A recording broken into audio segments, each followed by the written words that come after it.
हरिओम. योगदास श्री जयगणेश जोशी यांनी निरूपण केलेले निर्वाण उपनिषद मंत्र क्रमांक 22. अकल्पित भिक्षाशी. त्यांची भिक्षा अकल्पित आहे. 2 प्रकार. उदरनिर्वाहाच्या बाबतीत निर्वाण योग्यांचे 2 प्रकार आहेत.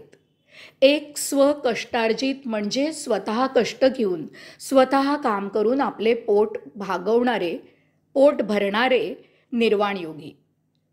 2 ओम भवती भिक्षांदेही म्हणजे भिक्षा मागणारे, माधुकरी मागणारे निर्वाण योगी.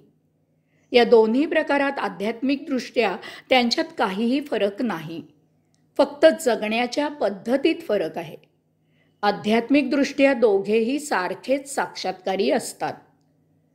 स्वकष्टार्जित असे निर्वाण योगी स्वतःचा देह जीवित ठेवण्यासाठी कोणावरही अवलंबून नसतात. ते आपले पोट स्वतः कष्ट करून, काम करून, नोकरी धंदा करून भरतात. बहुधा असे निर्वाण योगी स्वतःचा संसार न थाटलेले असतात.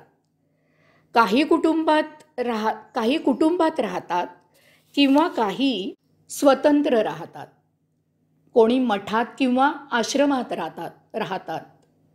काही कुटुंब वत्सल असतात. आपले ऋषीमुनी शेती वाडी व्यापार करत असत. त्यांना पत्नी मुले संसार होता, तरीही ते निर्वाण योगी होते, साक्षात्कारी होते. निस्पृहता हा त्यांचा स्थायी स्वभाव असतो. नोकरी कामधंदा यात अत्यंत प्रामाणिकपणे कष्ट करून जे काही मिळेल त्यावर ते स्वभावतःच संतुष्ट असतात. येथे पैसा धनसंपत्ती मिळवणे हा हेतू नसतो. येथे काही नियोजन करून, काही उद्देश ठेवून, काही जिद्द ठेवून, काही कल्पना करून पैसा मिळवला जात नाही, तर केवळ देह जीवित ठेवणे, कुटुंब असल्यास त्यांची आबाळ न व्हावी असा सीमित हेतू असतो. जे मिळेल त्यातच मोठ्या समाधानाने आनंदाने गुजराण केली जाते. म्हणून अशांच्या मिळकतीला अकल्पित असे म्हटले आहे. भौतिक जगताच्या दृष्टीने अशांच्या कुटुंबियांचे भरपूर हाल होतात. यास्तव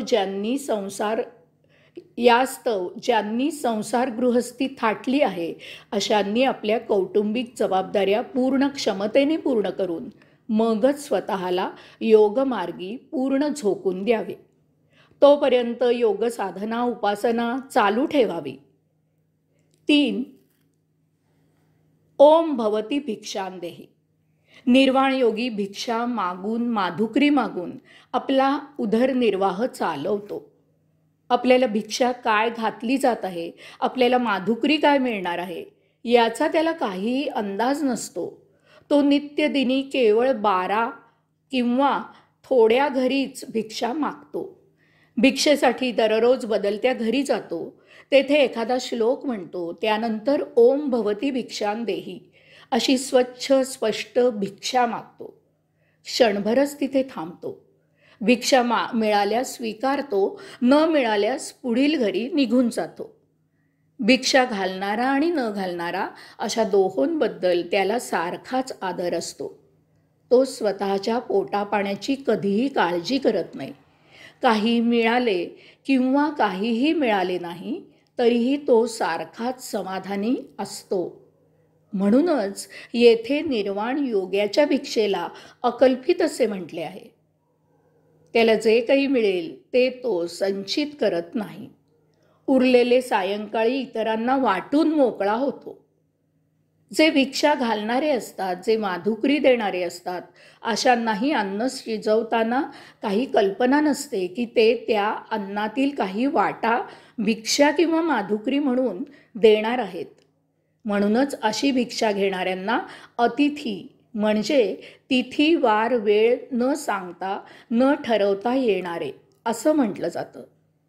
अकल्पित भिक्षाशी याचे भाषांतर ज्याच्यासाठी अन्न शिजवलेले नाही असा भिक्षेकरी असेही करतात. नकळत सारे घडते. निर्वाण योग्यांनी स्वतःच्या जीविताची जबाबदारी परमात्म्यावर सोपवलेली असते. त्यांनी स्वतःच्याही जीविताचे वाण परमात्म्याला वाहिलेले असते. ते स्वतः योग साधना करण्यासाठी मोकळे राहतात. ते परमात्म्याला म्हणतात की तू मला जसे ठेवायचे तसे ठेव. माझी काहीही तक्रार नाही. तुझ्या इच्छेने सर्व काही होऊ दे. माझे काम केवळ उपासना करायचे आहे. ते काम मी प्रामाणिकपणे करत आहे. तेवढेच माझ्या हातात आहे.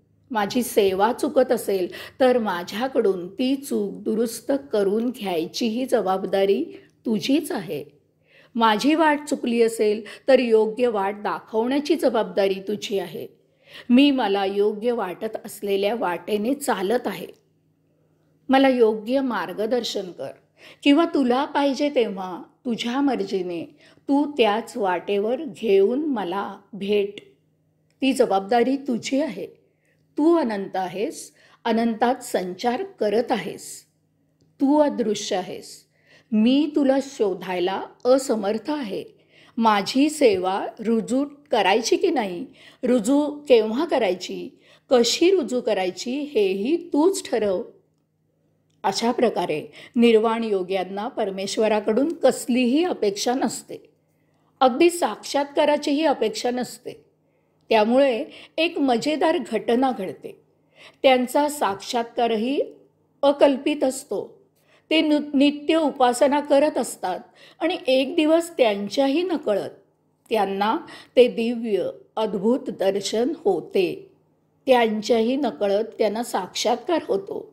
ते परम आत्मब्रह्म प्रसन्न होते आणि न मागताही विश्वातील सर्वात मोठी साक्षात्काराची अद्भुत भिक्षा घालते. अकल्पित योग जुळून येतो. नकळत सारे घडते. हरिओम.